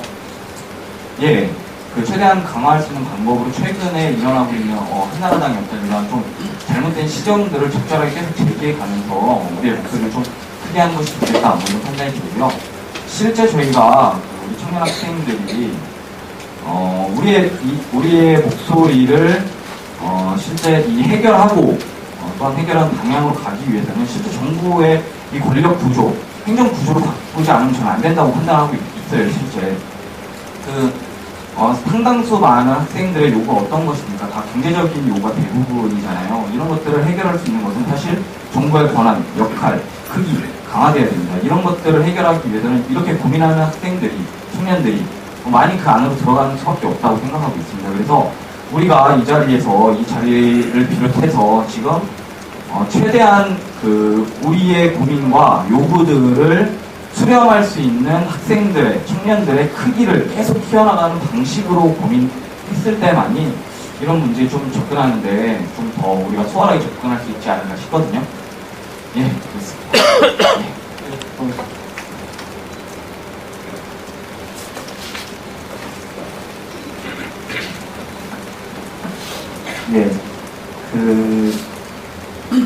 계속 이야기의 핵심이라기보다는 전제가 현재까지 20대, 30대 정치천은 없었다.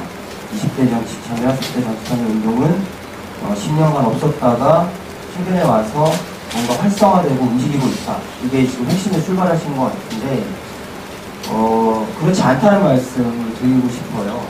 제가 올해 34인데 24살에 정치천을 시작했습니다. 그래서 개혁당이라는 정당 안에서 학생위원회를 만들어서 1000명의 학생들과 함께 매주 회의하고 열띤 토론하고 이러면서 했고요. 반대로 민주노동당에서도 학생위원회가 만들어져서 그렇게 계속해서 함께 일을 했습니다. 저희 표현에는 이제 정당 내 학생운동 대력화 1세대라고 하는데요. 그거를 2004년 저희가 사업을 하면서도 느끼는 바는 동일합니다.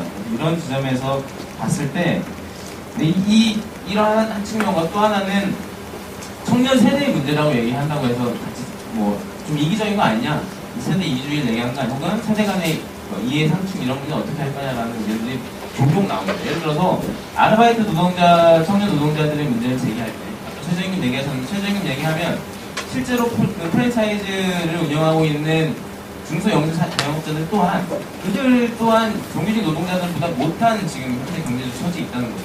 그렇기 때문에 이런 악순환이 보죠. 이거는 우리가 지금 얘기하는 1% 대 99%의 싸움이라고 얘기하는데 99% 내에서의 분열이 계속되는 거죠. 이걸 대립시키는 거죠. 이런 구조에 대한 문제 제기를 해야 되는 정확하게. 그래서 저희가 고민하는 건 하다 보니까 예를 들어 프랜차이즈 대부분 다 가명을 돌리지 않습니까? 대기업들이 그런 식으로 장사하는 거죠. 최소한 자기의 책임을 최소화하고 업주들에게 책임을 전가하는 방식으로 하는데, 이런 거에 대해서 예를 들어서 건설 하도급 하듯이, 하도급 연대 책임 하듯이 어떤 문제가 발생했을 때 도저히 이 프랜차이즈 업체가 책임질 수 없는 문제라고 하면 본사에서 책임질 수 있는 연대 책임을 질 수 있는 이런 법제도적인 장치가 필요하다라고 하는 그런 거거든요.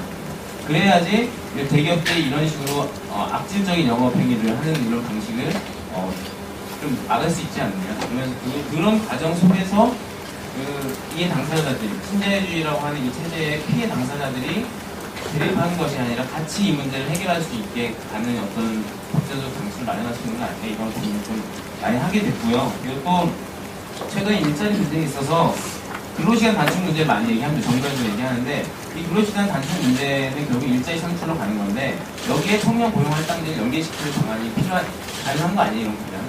청년 고용할당제 얘기할 때 대부분 이 공공기관에 집중이 되어 있습니다. 근데 이것이 아니라 여기에다가 플러스해서 사기업에서의 대기업 재벌들이 어떻게 일자리 시간 단축해서 일자리 창출할 것인가, 거기에 어떻게 인센티브와 어떻게 페널티를 줄 것인가에 대한 문제. 거기에다가 청년들을 우선 채용하는 청년 고용 할당제를 연계시킨다면 일정한 효과를 볼 수 있지 않겠냐, 이런 좀 고민을 하게 되고요. 그리고 이제 취업 애로계층에 대해서는 주변부 노동시장의 청년들에 대해서는 최근에 이제 그 사회보험 문제 이제 정부에서 지원하겠다는 얘기를 하고 있습니다. 근데 굉장히 너무 이 액수가 적고요. 그리고 이 사회보험 그 수급에 있어서 조건이 워낙 까다롭잖아요. 그래서 뭐 본고사직이 돼야 되는 겁니다. 그래서 이제 자발적 이직 등등에 대해서는 고용보험의 실업부조 같은 게 적용되지 않습니다. 그래서 이런 문제에 대해서 다 이건 없습니다. 지금 청년층이 워낙 어려우니까 낼 수가 없는 경제적 조건입니다. 그래서 이 돈을 주식시장 버팀목으로 쓰는 것이 아니라 청년들에게 이 고용 문제나 주거 문제에 일정한 부분을 부담을 경감시켜주는 방향으로 해준다면 이 청년들 그런 안정성을 가지고 자기가 낼 수 있는 거죠. 네, 연기금을 낼 수 있는 게 되는 거니까 이런 지점에서도 같이 고민해볼 수 있고, 그런 이유로 연기금 운영에 있어서 청년 대표가 참여해야 되는 거 아니냐, 이런 지점에서 좀 고민도 가지고 있는 말씀드립니다. 후에 더 많은 자리에서 더 깊은 얘기 많이 나눠봤습니다.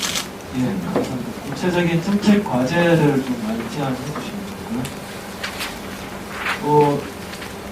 토론은 혹시 아직 참여 안 하셨는데 집에 가서 후회하실 거, 꼭 지금 시간이 얼마 안 남았습니다. 그래서 박대표 부장님 하시겠어요? 네.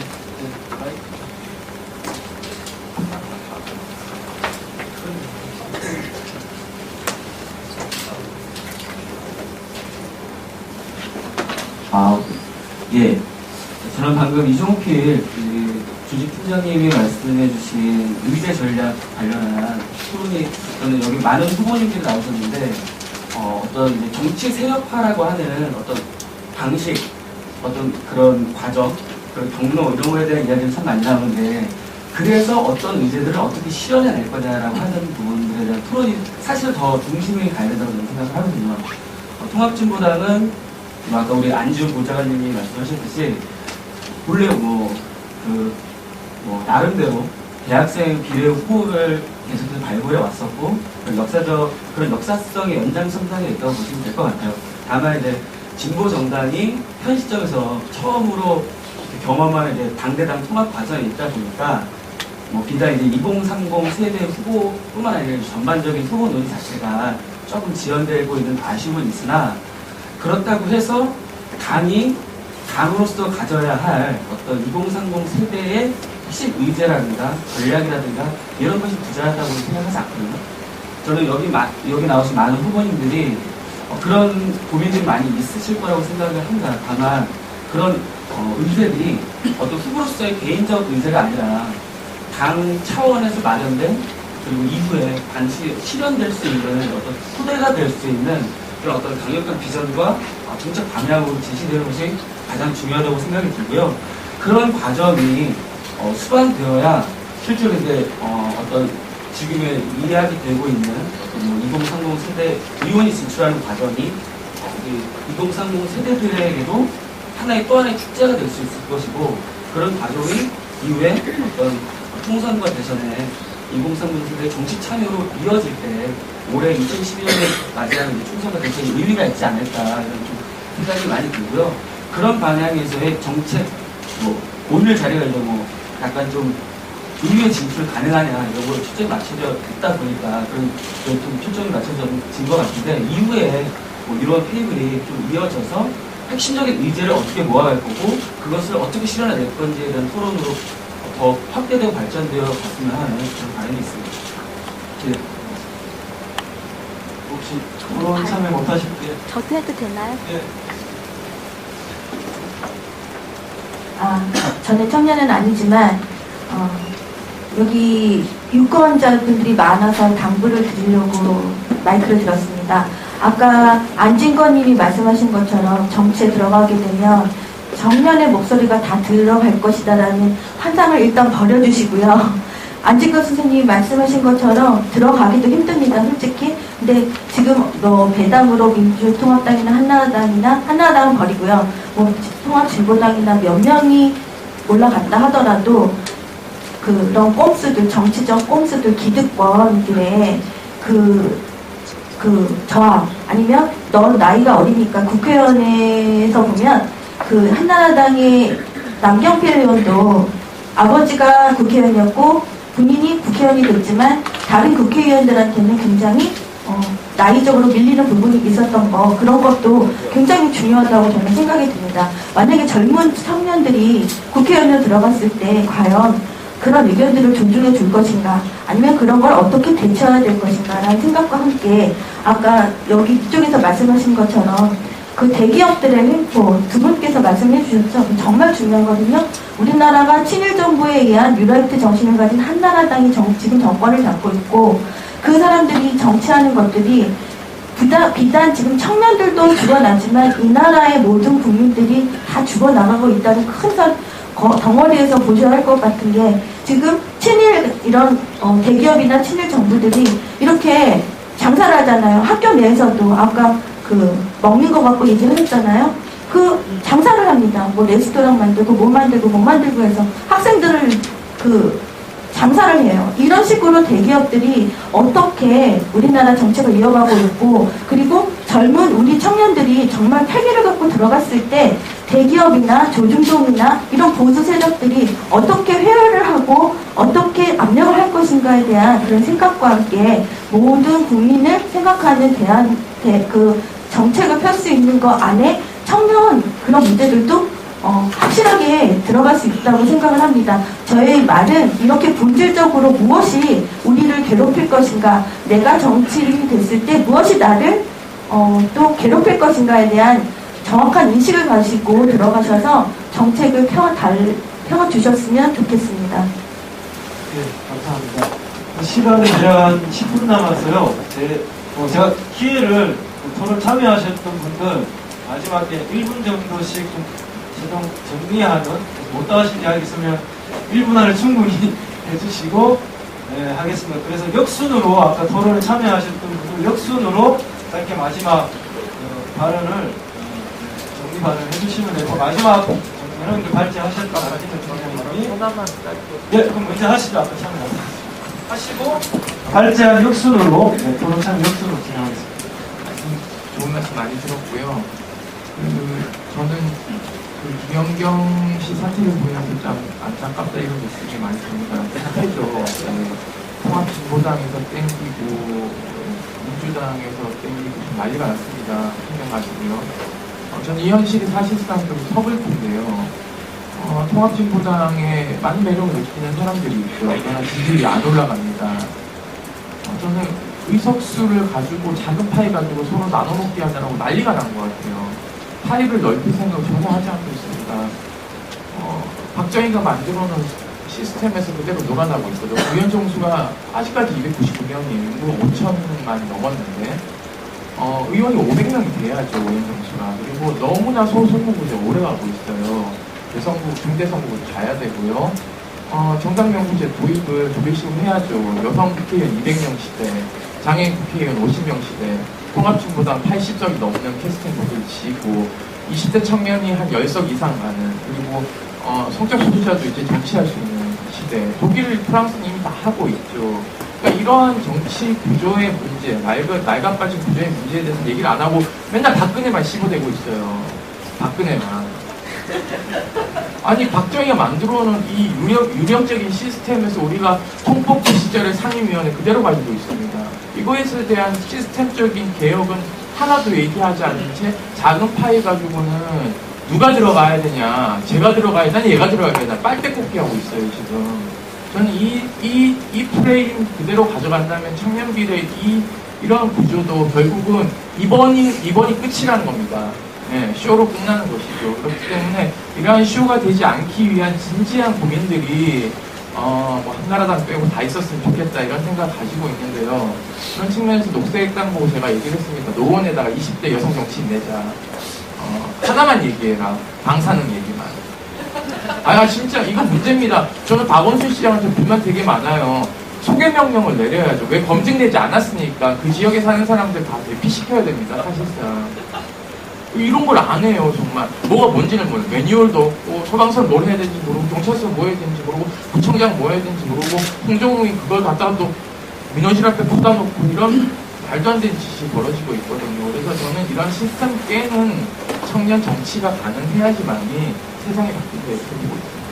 예, 고맙습니다. 안 하셨으면 큰일 납니다. 아까 제안드린 것처럼 역순으로 진행을 할까 해서 이완수 고인부터 역순 농장이 된다. 오늘 그 정책적으로나 또 많은 고민들 저한테도 많은 도움이 됐고 또 적극적으로 반영하도록 하겠습니다. 그리고 제가 청년 일자리 만들기 연구소를 제가 일찌감치 설립하고 많은 고민을 해왔던 부분 중에 겹치는 부분이 있어서 몇 가지 좀 설명을 드릴까 해요. 먼저 최저임금법은 지금 우리가 2012년 4,580원인데 통계 없이 낮습니다.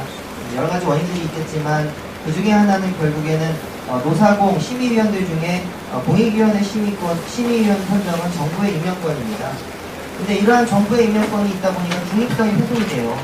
공정하게 정말로 실질 임금, 그리고 실태 생계비 여러 가지 분석을 해가지고 타당성 있게 구성이 돼야 되는데 이게 어렵다는 거죠. 정부의 의지대로 가고 있기 때문에 이런 부분들은 개정이 돼야 되고 또 실제로 최저임금법 정하면 뭐합니까? 200만 명의 근로자들이 못 지키고 있어요. 사업주가 지키질 않기 때문에 최저임금도 못 받고 있습니다. 그래서 법적 구속력이나 벌칙 규정을 좀 강화할 부분은 충분히 논의가 되는다고 봅니다. 1분 동안 좀 빨라지네요. 네. 근로시간 단축 좋은 말씀 해주셨는데 근로시간 단축은 결국 임금 보전과 연관이 돼야 돼요. 근로시간만 단축한다고 해서 근로자들이 결코 저는 환영하지 않는다고 생각합니다. 임금의 보존이 돼야 되고 더불어서 그걸 토대로 해서 잡시어링 얘기했던 청년 일자리 창출이 가능하다고 보거든요. 그거는 좀 더 큰 틀에서 논의가 돼야 된다고 생각합니다. 그리고 실제로 근로시간 자체도 OECD 국가 중에 500시간 이상이 과도하게 높게 책정돼 있어요. 그러다 보니까 산재율이 1위잖아요. 그런 부분들도 우리가 충분한 논의를 통해서 변화를 줘야 되고요. 실제로 주 40시간인지 44시간인지 적용하고 있습니다. 근데 법적 구속력이 미약합니다. 근로기준법 개정해야 됩니다. 이런 부분도 적극적으로 반영하겠습니다. 네, 감사합니다. 조금 넘었는데요. 다음에.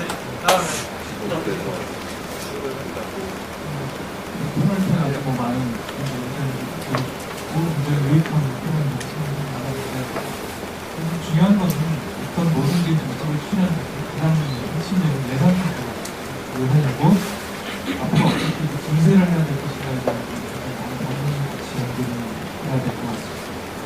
근데 지금 이제 이 증세에 대한 방법은 어떤 식으로 방법을 청년들이 처벌이 안할 것인가 이런 문제에 대해서 지속적인 고민을 있어야 될 것 같고 두 번째는 청년 문제만으로 생각을 하지만 청년도 언제나 공유해야 되는 논의를 생각하면 전반적인 복지국가에 대한 5개년 청년이 필요한 것 같아요. 청년들과 같이 복지국가 시험 연습을 참석하는 거 굉장히 인도에서 같이 일을 했는데 지금 느끼는 것들이 이거 자체가 지금 어떤 청년만의 문제로 또 국가를 별로 없을 것 같다는 생각이 들고 좀 더 위안을 넓고서 전반적인 복지국가 운동의 차원에서 참여를 해야 되는 부분이 있어서 진짜 고민이 있어야 될 것 같다는 생각이 들고 또 청년들이 들어가서 구체적으로 들어가서 어떠한 구체적인 역할의 범위를 설정을 하고 그래서 신중한 사실 청년이라고 하는 게 열정은 가득하지만 분명히 이제 좀 어떤 구체적인 비전을 어떻게 실현시켜야 될 것인가에 아이디어를 통해서 그런 고민이 부족할 수 있겠죠. 그런 고민을 스스로 좀 고민을 하고 나갈 필요가 있지 않나 생각합니다. 네, 다음에 우리 손한미 마이크가 또 세워졌어. 그러니까 잘못된 지적이 나왔어서 지난 지방선거 때 국내 비전 구조가 한 번도 설치 안 됐다고 하셨는데 저는 지난해 지방선거 때 내가 대학생 유권자연대 상임 대표였습니다. 역대 최다로 17개 학교 대학의 부자 투표소가 설치가 됐었고요. 네. 그런데 이게 부자 투표소도 일정 부분 한계가 있는 부분이기 때문에 최근 판례를 보면 절대적인 거동 불가에서 상대적인 거동 불가자에게도 거소투표제를 실시해야 된다는 판례가 있어서 실질적으로 대학생들이 기숙사나 자취 하숙을 하는 데서 타 지역에서 수학하는 그런 부분과 또 시험기간이라는 그런 상대적인 거동 불가한 부분에 대해서 논란을 제기하고 거소투표가 가능하게끔 할 수 있을 것 같습니다. 최저임금이나 일자리 문제, 교육 문제 상당히 중요하죠. 그리고 사실 이런 부분들이 10년간 또 20년간 좋은 의제들이 많이 나왔습니다. 좋은 의제들이 나오지 않았기 때문에 문제가 아니라 정치권에서 의지가 부족했고 정치력이 부족했기 때문에 청년 문제들이 해결되지 않았던 부분인 것이죠. 그래서 아까 논의 과정에 누가 들어가도 상관없다라는 발언이 있었는데 저는 누가 들어가는 것이 되게 중요하다고 생각을 합니다. 그런 의지를 갖고 있고 정치력을 갖고 있는 청년 대표들이 의회에 들어가 있다고 생각을 하는데요. 일례로 들어서 당장 2학기 때부터 반값등록금 실현이 가능하려면 19대 첫 회기인 6월 회기에서 등록금 추경 예산안이 통과가 돼야 실질적으로 대학생들이 2학기 때부터 반값등록금 보유세를 받을 수 있습니다. 이런 것들에 대해서 충분히 의지가 있고 그 정치력을 발휘할 수 있는 청년 세대 대표를 잘 뽑아서 의회에 진출시켜야 되는 것이 우리의 몫이 아닌가라는 생각을 합니다. 마치겠습니다. 예, 이어서 우리 끊으십시오. 네, 지금 청년 비례 후보, 청년 국회의원과 관련된 논란에서 비례 후보를 선출하고 이러는 부분이 얘기가 되는 것 중에 하나가 청년 세대 대표성 문제가 또 하나 쟁점이라고 생각을 하는데요. 이런 부분에 이제 논란이 있죠. 불신도 있고 정말로 이 사람이 청년 세대를 대표해서 지금 문제되고 있는 청년들이 현실을 개선할 수 있는 사람인가 아닌가에 대한 판단을 어떻게 할 것이냐 논란이 되고 있는데 저는 그런 측면에서 여전히 그 사회운동에서 청년운동 굉장히 중요하다는 생각을 하고 이 문제가 지금의 우리 청년 의원들 의욕을 가지고 진출하려고 하는 청년 의원들이 저는 의제뿐만 아니라 그 의제가 실현되면 정당개혁이 반드시 뒤따라야된다고 생각을 하는데 한국의 정치 현실이 바뀌어야 되는데 정치 현실을 바꾸기 위한 그런 역할을 가지고 그거에 대한 자기 어떤 소명, 그리고 그 목표 이런 게 좀 분명히 있어야 된다고 생각을 하고 그것을 함께 하기 위해서라도 청년운동들이 또 다른 여러 청년 조직들이 많이 생기고 활성화돼야 된다고 생각을 하고요. 독일의 3인당 같은 경우는 당내에 청소년 청년 조직들이 있고 이 조직들이 기능은 뭐냐면 청년들에게 정치에 대한 관심을 불러일으키는 목적 하나와 또 하나는 청년의 인재 양성이 된다는 거죠. 두 가지. 당내에서 계속 이 당의 정강 정책에 따라서 동일한 가치를 배우고 그걸 실현하기 위한 활동을 당내에서 하고 있는 건데 이런 과정이 없으니까 여기는 워낙 발달된 정당 정치가 있는 곳이니까 또 부러운 현실이지만 이런 게 없으니까 저희가 급하게 수혈하려고 하는 방식을 찾게 되고 그 사람의 대표성에 대한 논란이 좀 위험하다고 생각하거든요. 청년 세대의 대표적인 어떤 청년 국회의원이 지금 시대에 저는 어떤 임무와 역할을 해야 되는지 그리고 이런 청년 의원들이 의회 내에서 실패하지 않고 불러리로 전략하느냐 아니면 한국 19대 국회를 개혁하는 주인공들이 되느냐 갈림길에 있다고 생각하는데 이걸 만드는 요소는 사회운동, 정당 그리고 발전되는 정당의 정치가 같이 이루어져야 된다고 생각을 하고요. 청년들이 여기에서 요구만 하는 주체가 아니라 저는 우리 스스로 이걸 우리가 확산시키고 만드는 그 싸움의 주인공이어야 한다고 생각을 하고 저는 어쨌든 단체에서 계속 활동하고 있으니까 저희 단체도 저희가 지향하는 가치와 부합하는 정당의 청년 후보 당선을 위해서 활동을 할 것이고요.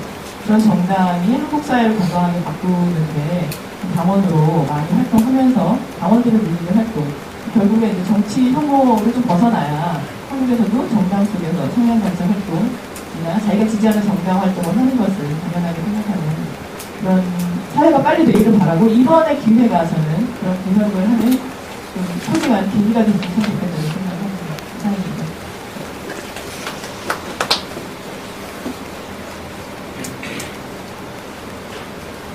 네, 이 논의는 계속 이어갔으면 좋겠고요. 그래서 2월 7일부터 광고를 하나 하려고 이번 시대부터 매주 화요일 날 망원역에 있는 성미산 마을극장에서 저녁 7시에 2030 세대 정치 세력화를 위한 2월 토론이라는 콘텐츠가 4번에 걸쳐서 하는 거고요. 주제는 첫 번째는 정치, 그 다음에 대학, 고용, 직업 이렇게 주제 세분화해서 그 토론도 이제 패널 토론 포함해서 플로어 토론, 참여하는 사람들이 자유롭게 같이 토론할 수 있는 그 토론이 잘 되면 추후에 진짜로 어떤 의제를 만들어서 청년 정파와 당을 다 떠나서 청년 정치인들이 실현하고자 하는 어떤 하나의 방향으로 설정이 된다고 하면 가장 좋겠다라고 하는 어떤 그런 목표를 가지고서 진행하니까요. 많이 참여해 주셨으면 좋겠고, 특히 생방송을 좀 했으면 좋겠어요. 지역에서 정말 많습니다. 서울에서만 하냐, 어떡해요. 할 수가 없는데. 그래서 온라인 생방을 좀 했으면 좋겠는데, 혹시 할 수 있는 분들 계시면 적극적으로 좀 많이 참여해 주시면 나중에 사람이요. 감사하겠고요. 그리고 이제 마지막으로 말씀드리고자 하는 거는, 저는 이제 그런 생각을 합니다. 지금 정치는 목적되면, 기회되면 KTX를 멈출 수 있습니다. KTX 가끔 늦게 출발할 때 있잖아요. 기분이 늦게 와서 그리고 비행기도 멈출 수 있습니다. 진짜 그런 어마어마한 특권을 받는 군대가 정치 비의원 안 멈추려면 안 되는 거죠? 안 되죠. 그래서 이런 많이 멈추지 않으시지가 아니시죠? 그렇죠, 아니죠. 그래서 좀 질서 있게 좀 해주시죠. 제 의견은 그런 특권을 갖고 있기 때문에 거기에 녹아날 수 있는 것 또한 그런 방식이 없다. 그래서 정말로 청년 정치를 하고자 한다면 청년들의 이 문제에 대한 진정성을 갖고 들어가서 이 문제를 실현하고자 최선을 다해서 원 내외를 가리지 않고 당과 정파를 뛰어넘어서 단결하고 연대하고 협력해서 그래도 안 된다고 하면 저는 개인적으로 뛰쳐나와야 된다고 생각합니다. 왜냐하면 아까 말씀하셨듯이 청년이라고 하는 그 세대는 곳곳에서 무궁무진하게 많은 것들을 하고 있습니다. 그래서 정말 그런 의지와 어떤 마음을 굳게 갖고 하셨으면 좋겠다 이런 생각을 개인적인 바람을 말씀드리고요. 그리고 이제 낙선하시는 분들 많이 있을 거 아닙니까? 낙선하시거든 집에 가지 마시고 방 주위에 놀러 앉지 마시고 연락 주시면 할 게 많아요. 사람이 없어서 못하고 우리가 너무 많습니다. 그러니까 꼭 그런 우리 청년 정치 이런 힘이 에너지가 그렇게 많이 모아지고 유실되지 않았으면 좋겠다는 그런 말씀드리면서 마치겠습니다. 네, 박수입니다. 네, 짧은 시간이었지만 굉장히 많은 얘기에 도움이 좀 많이 됐고요. 저는 우리가 이런 논의를 할 수 있게 된 게 실제 한국 사회의 민주주의가 이만큼 발전했기 때문에 가능하다고 생각이 돼요. 지난 10년 민주 정권이 있었지만 그 뒤에 4년 동안 우리 그때의 10년 동안의 민주주의가 얼마나 내용적으로 부족하고 했던가를 이제 뼈저리게 느끼게 한 4년이었잖아요. 그래서 실질적인 민주주의 발전, 직접 민주주의가 강화되고 지금 기존의 정치인이라 하면 사실 정치꾼이죠. 정치꾼이라는 직업을 낼 건가. 그래서 아까 저는 뒤에 이제 플로우 토론 해주셨던 분들이 자기의 직접적인 생활에 대한 요구에서 나오는 정책 이런 부분들이 많이 섞여야 된다라고 생각이 되고 정책이 만들어지는 과정에서 그런 구체성이 들어가야 되는 것과 실제 이 토론을 하고 있다고 페이북에 올리니까 이런 데 관심을 가져야 하고 자기 정책을 만들어야 하는 사람들은 다 일하고 있어서 이런 데 관심을 가질 수가 없다. 이런 현실을 바꿔내기 위한 투쟁과 운동을 우리가 함께 해 나가야 되지 않을까 생각을 합니다. 그래서 연속되는 다음 주부터 토론에도 많이 참가를 해주시고요. 우리가 만들어가는 새로운 정치를 했으면 좋겠습니다. 이상입니다.